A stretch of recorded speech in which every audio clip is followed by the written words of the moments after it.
എന്ന് പറഞ്ഞ് അവിടെ ചെന്ന് കാല് പിടിച്ചതിന്റെ അടിസ്ഥാനത്തിൽ ഇന്നാണ് നിങ്ങളുടെ സ്ഥാപനം, ഞാനിവിടെ സംസാരിച്ചു കൊണ്ടിരിക്കുന്ന സമയത്താണ് അവിടെ UAE സമയം, നിങ്ങളുടെ സ്ഥാപനത്തിൽ ഇന്ന് തുറന്ന് പ്രവർത്തനം ആരംഭിച്ചിട്ടുള്ളത്. അത് മറച്ചു വെച്ച് അല്ല ചങ്ങാതിമാരെ, ഏറ്റവും ചുരുങ്ങിയത് നിങ്ങൾ ഈ കള്ളത്തരം മാത്രം പ്രചരിപ്പിക്കുമ്പോ അത് തൊഴിയൂര് പറഞ്ഞത് സത്യമല്ല, യാഥാർത്ഥ്യമല്ല എന്ന് നിങ്ങൾ ഇവിടെ പ്രചരിപ്പിക്കുമ്പോ നിങ്ങളുടെ ആ ദുബൈയിലെ ആസ്ഥാന മന്ദിരത്തിൽ പഠിച്ചുകൊണ്ടിരിക്കുന്ന കുട്ടികളുടെ രക്ഷിതാക്കളെങ്കിലും ഈ നിങ്ങളുടെ കള്ളക്ലിപ്പ് കേൾക്കുമ്പോ അവര് നിങ്ങളുടെ ഈ കപടമുഖം തിരിച്ചറിയൂലേ? ആ ഒരു ബോധം നിങ്ങൾക്ക് വേണ്ടേ?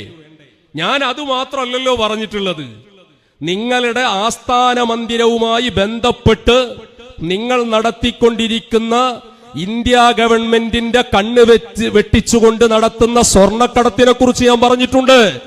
എന്തേ അതിനെക്കുറിച്ചൊന്നും പറയാത്തത്?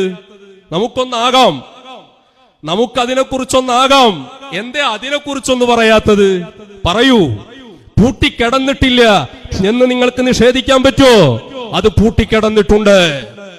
ദുബൈയിലെ തന്നെ ഒരു കാലത്ത് നിങ്ങൾക്ക് വേണ്ടി എല്ലാം ചെയ്തിരുന്ന ഒരു വ്യക്തിയുടെ നേതൃത്വത്തിൽ നടന്നിരുന്ന സ്ഥാപനം കുട്ടികളുടെ കയ്യിൽ നിന്ന് ഫീസ് വാങ്ങിക്കൊണ്ട് പഠിപ്പിക്കുന്നു എന്ന പേര് പറഞ്ഞ് നിങ്ങൾ ആ സ്ഥാപനം പൂട്ടിച്ചില്ലേ?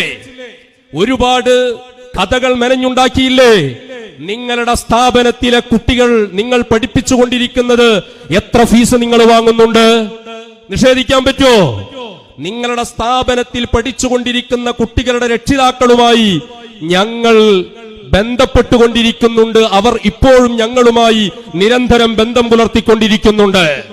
അതുകൊണ്ട് അങ്ങനെ സൈബർ തൊഴിലാളികൾ കെടുന്ന് ആഘോഷിക്കണ്ട, ആർമാദിക്കണ്ട.